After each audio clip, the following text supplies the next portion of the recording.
This is Fed Supernova 2025. This has been such a unique opportunity to sort of pair up the real need with people that have great ideas and are bringing their companies and ideas to fruition.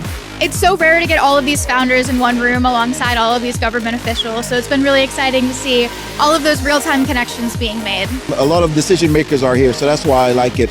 Engineers and leadership is here. It brings together the entire ecosystem of our tools and our customers and the super primes. It's a great opportunity to interact with industry leaders and with the defense community.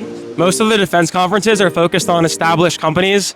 I think the biggest benefit of Fed Supernova is getting perspectives from early stage defense founders, investors on the investor side, and innovation arms in the government all in one place. If you're on the fence about Fed Supernova, just come. If you want to be exposed to people working on the cutting edge and network with some of the more accomplished people working in this country, then I think this is a good place to come.